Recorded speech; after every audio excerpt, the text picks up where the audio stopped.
कभी सोचा है जब माता संतान को जन्म देती है तो क्या होता है? 9 माह का गर्भ, प्रसव की तीव्र पीड़ा। कहते हैं ये पीड़ा इतनी भयंकर होती है कि मानो जैसे संतान के जन्म के साथ माता को भी एक नया जन्म मिल जाता है और इस जन्म के साथ अंत होता है माता की पीड़ा। किंतु यदि आप दृष्टिकोण बदलकर देखें तो आप ये समझेंगे कि पीड़ा का ये अंत एक अपार आनंद का प्रारंभ है। आरंभ संतान का और संतान माता पिता के लिए सुख का प्रारंभ है। जीवन के साथ भी यही होता है। हम कभी कभी किसी संबंध या किसी स्थिति के पीड़ादायक अंत के कारण इतने विचलित हो जाते हैं कि उस आनंदमयी प्रारंभ को देख ही नहीं पाते। स्मरण रखिएगा, पीड़ा आनंद के प्रारंभ का लक्षण। राधे राधे। व्यक्ति के सर पर जब क्रोध चढ़ जाता है तो उसे सत्य और असत्य के बीच का ज्ञान नहीं होता। क्रोध उसकी दृष्टि को धुंधला कर देता है और फिर उसके पश्चात केवल माया और कपट ही उसे आगे का मार्ग दिखलाता है। अपने स्वार्थ की सिद्धि के लिए अग्नि क्या करती है? जलाती है। फिर चाहे वो लकड़ी हो, कोयला हो, वस्त्र हो, जो भी आप अग्नि में डालोगे वो भस्म हो जाएगा। किंतु सोना, यदि आप सोने को अग्नि में डालोगे तो वो कुंदन बनकर अपना अस्तित्व निखार लेता है। यदि आप लोहे को ताप दो तो वो फौलाद बन जाता है। क्यों होता है ऐसा?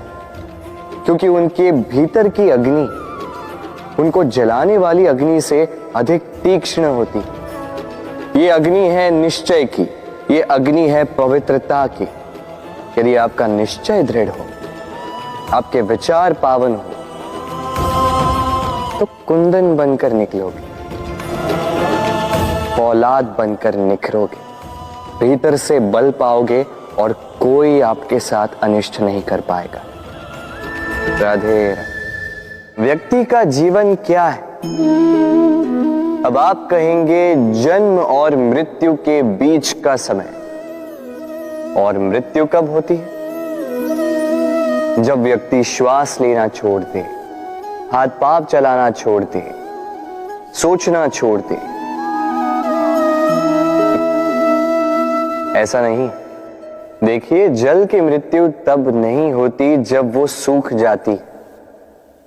जल की मृत्यु तब होती है जब वो प्यास बुझाना बंद कर देती है। सूर्य की मृत्यु तब नहीं होती जब उस पर ग्रहण लग जाए या जब सूर्यास्त हो जाए। सूर्य की मृत्यु तब होती है जब वो भविष्य में इस संसार के जीवों को प्रकाश की आशा देना छोड़ दे। उसी प्रकार मनुष्य का अंत, उसकी मृत्यु तब होती है जब उसके भीतर की करुणा का अंत हो जाए। करुणा वो भाव है जो मनुष्य को मनुष्य बनाए रखती है, जो एक मनुष्य को किसी और मनुष्य का कष्ट, उसकी आवश्यकता का अनुभव कराती है, जो उसे बल देती है किसी और की सहायता करने के लिए, उसे पात्र बनाती है इस सृष्टि का नियंता बनने के लिए। देखिए, संसार में मृत्यु केवल एक बार होती, तो उससे पूर्व क्यों मरना? इस करुणा को क्यों मारना? स्वयं को मनुष्य बनाए रखिए, मृत्यु के पश्चात भी जीवित रहेंगे। राधे राधे। नवरात्रि का पर्व आरंभ हो चुका है और ये पर्व अत्यंत भव्य है, क्योंकि ये पर्व जगत माता से जुड़ा है।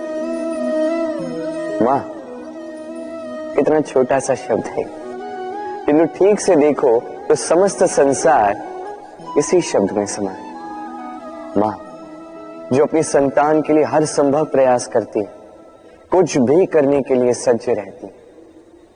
मां जिसका सबसे बड़ा गुण निश्चलता, मन में ना कोई पूर्वाग्रह, ना कोई भेदभाव, ना कोई छल कपट, और इतनी भोली होती है मां। संतान भले ही झूठा रो दे, मां को लगता है कि कदाचित वास्तव में भूख लगी होगी। मां चाहे जन्म देने वाली हो चाहे पालने वाली, स्वर्ग, ये स्वर्ग हमें मां के चरणों के नीचे ही प्राप्त होता है। इसी मां को हमारा शत शत प्रणाम। राधे राधे। सहनशीलता मां का दूसरा सबसे बड़ा गुण। कहते हैं कि धरती से अधिक सहनशील और कोई नहीं। उसे खोदने के पश्चात भी धरती हमें फसल देती है, किंतु मां, ये मां धरती से कम सहनशील नहीं। तनिक सोचिए, 9 माह तक संतान को अपनी कोख में रखना, क्या ये सहनशीलता कोई पुरुष दिखा सकता? क्या ये सहनशीलता कोई पिता दिखा सकता है? स्त्री में शील भले, सहनशीलता की परिभाषा उसे मां बनने के पश्चात प्राप्त होती है।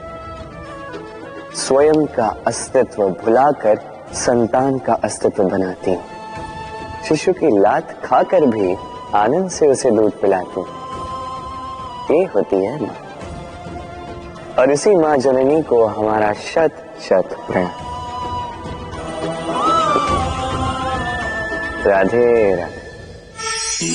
मां का एक और सबसे महान गुण, स्वयं को ढालने की अद्भुत शक्ति। जिस प्रकार एक मां स्वयं को ढाल सकती है और कोई नहीं कर सकता। मां एक महानदी की भांति है, जिसकी ऊर्जा असीमित है किंतु अहंकार बिल्कुल नहीं। जिस प्रकार एक नदी ढलान के अनुरूप मुड़ जाती है, उसी प्रकार एक मां अपने संतान के अनुरूप ढल जाती है, चाहे जैसी भी परिस्थिति हो।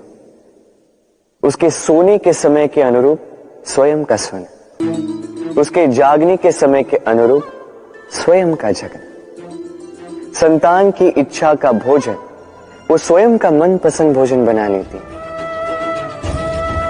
ये मां का आंचल ही तो है, जो धूप में छाप बनकर आता है, जो शीत में कंबल बनकर आता है। मां ऐसी होती है कि संतान की निद्रा ना टूटे, इसलिए एक करवट सोने का अभ्यास कर लेती, और इतना स्वयं को केवल वही ढाल सकती है जो संतान की ढाल बन सकती। इसी मां को हमारा शत शत नमन। राधे राधे। मां के 2 और सबसे महान गुण, साहस और संबल। साहस ये कि वो अपने संतान के लिए कुछ भी कर सकती, और संबल ये कि वो अपनी संतान को कभी टूटने बिखरने नहीं देगी। तनिक सोचिए, जब भी आपको चोट लगती है, चीख से पूर्व मां का नाम मुख में क्यों आता है? तनिक सोचिए, जब आपको बल की आवश्यकता होती है, साहस की आवश्यकता होती है, आगे आप अपना मार्ग देख रहे हैं जो अत्यंत कठिन प्रतीत हो रहा है, तब मुख से मां की ही शपथ क्यों निकलती? क्योंकि मां ही है जो हमें साहस देती है, मां ही है जो हमें सहारा देती है। मां जानती है कैसे हमारी उंगली पकड़ के हमें चलना सिखाना है। मां ये भी जानती है कि कैसे कान पकड़ के हमें उचित मार्ग पर लाना है। इसी साहसी मां को हमारा शत शत नमन। राधे राधे। कभी आपने सुना है, हिरणी सिंह से बचने के स्थान पर उससे जाके लड़ पड़ी। हिरणी ने सिंह पर आक्रमण कर दिया। कभी सुना है? कभी नहीं। किंतु ऐसा हो सकता है, ऐसा होता भी है, और ये होता तब है जब हिरणी के शावक संकट में हो। जब उन्हें सिंह से प्राणों का संकट हो तब हिरणी भी आके सिंह से लड़ पड़ती है, उससे भिड़ पड़ती है, क्योंकि वो मां है और मां अपनी संतान के लिए कुछ भी कर सकती है।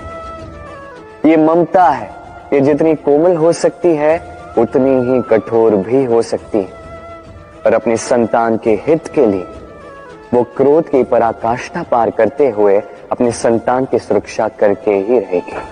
और इसीलिए तो मां संतान के जीवन की सबसे बड़ी ढाल कहलाती है। इसी मां को हमारा शत शत नमन। राधे राधे। करुणा, करुणा वो भाव है जिससे संसार के सारे भाव जन्म लेते हैं, और ये समस्त संसार ये मां से जन्म लेता है। मां वो व्यक्ति है जो करुणा का सागर है। संतान को देखकर ही समझ जाती है कि उसकी विडंबना क्या है, उसकी आवश्यकता क्या है। संतान के नेत्रों में यदि अश्रु दिखे, वो देखकर ही समझ जाती है कि उसके शरीर के कौन से भाग में उसे चोट लगी है। संतान के बिना कहे मां समझ जाती है कि आज भोजन में संतान क्या खाएगी। ये होती है मां। मां करुणा का सबसे बड़ा रूप है। और आज के युग में मनुष्य जो है थोड़ा भी आगे क्यों ना निकल जाए, मां को तो पीछे ही छोड़ देता, मां को भूल ही जाता है। ये भूल आप कभी ना करें, कभी ना करें, क्योंकि मां वो करुणा है जो यदि आपके जीवन से चली गई उसके पश्चात आप जीवन अवश्य जिएंगे, किंतु कभी जीवन जी नहीं पाएंगे। उसके पश्चात आपके जीवन से आपका ये मूल्यांकन, आपके जीवन से करुणा का ये भाव, ये भी आप खो दोगे। आपकी मां सबसे अधिक महत्वपूर्ण है। यदि मां को खो दिया तो समझ लीजिए सब कुछ खो दिया। इसलिए मां को सदैव स्मरण रखिए, सदैव उसे प्रेम दीजिए, और मेरे साथ कहें राधे राधे। आज विजयदशमी, वो दिन है जब श्री राम ने रावण का वध किया। वो दिन है जब श्री राम ने लंका पर विजय प्राप्त की। लोग कहते हैं कि ये अच्छाई की बुराई पर विजय का प्रतीक है। इसे देखने का एक और रूप भी है। जी हां, ये प्रेम के विजय का भी प्रतीक है, ये परिवार के विजय का भी प्रतीक है। आपको तो ज्ञात होगा ही कि रावण महाज्ञानी था, महाशक्तिशाली था, महादेव का परम भक्त था रावण। अब जो व्यक्ति कैलाश पर्वत उठा सकता था, वो व्यक्ति स्वयं एक कटे हुए वृक्ष की भांति श्री राम के चरणों में गिरा हुआ था। क्यों? क्योंकि राम के साथ लक्ष्मण था, वही रावण के साथ विभीषण भी नहीं था। एक और परिवार में बढ़ता प्रेम था, तो दूसरी ओर परिवार में बढ़ती तरह। स्मरण रखिएगा, यदि संसार पर विजय प्राप्त करनी है तो सर्वप्रथम परिवार में प्रेम बनाए रखना होगा। परिवार में केवल प्रेम बढ़ाइए, द्वेष कभी नहीं। आप सदैव सुखी रहेंगे और जीवन की हर बाधा पर आप विजय प्राप्त करें। राधे राधे। देखिए, कल जो आने वाला है उसके लिए आज को व्यर्थ करना अनुचित है। हमें इस प्रकृति से यही सोच, यही सीख पानी चाहिए।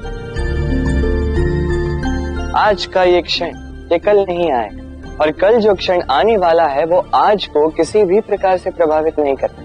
बस इसी सीख को ध्यान में रखते हुए आप सभी निश्चिंत रहिए,